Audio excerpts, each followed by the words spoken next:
जय गुरुदेव। बात है सन 1961 की जनवरी की। परम पूज्य स्वामी जी महाराज बीकानेर में सत्संग कर रहे थे और स्वामी जी महाराज का संदेश प्रेमियों को मिला लखनऊ में कि दिल्ली में फंक्शन है, तुम लोग वहां पहुंचो, मैं भी पहुंच रहा हूं। स्वामी जी महाराज ने यह भी संदेश दिया था कि तुम लोग सावन आश्रम पहुंचना, मैं वहीं रहूंगा। सावन आश्रम संत कृपाल सिंह जी महाराज ने बनवाया था। उसमें स्वामी जी महाराज के लिए उन्होंने एक कमरा बनवा कर रखा था। स्वामी जी महाराज से उनका बड़ा ही प्रेम था। तो जब प्रेमी दिल्ली पहुंचे तो उनके पहुंचने से पहले स्वामी जी महाराज दिल्ली पहुंच चुके थे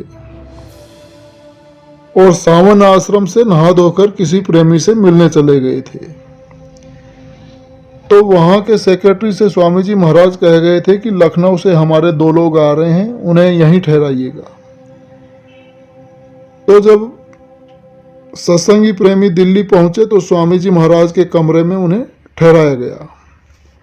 तो वे लोग नहा धोकर धूप में ही बैठे थे कि सेक्रेटरी ने एक लड़की को भेजा कि जाओ, लखनऊ से सच्चिदानंद जी आए हैं, उनसे कह दो कि स्वामी जी का फोन आया है और वे पूछ रहे थे कि वो लोग आए कि नहीं।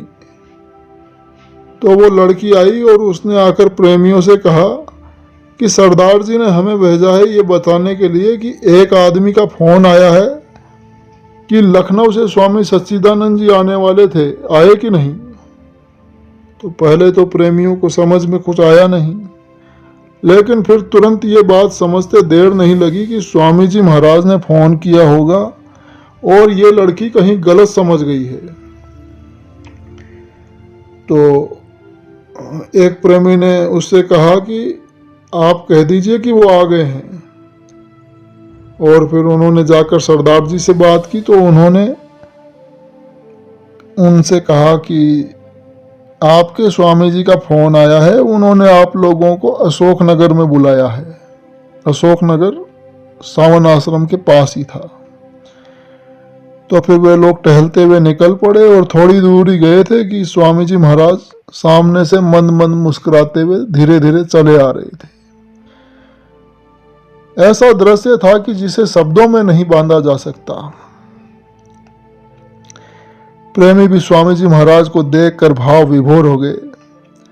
तो स्वामी जी महाराज ने मुस्कुराते हुए पूछा कि तुम लोग आ गए, और फिर उन्हें लेकर उस कोठी में गए जहां शाम को फंक्शन होने वाला था। जय गुरुदेव।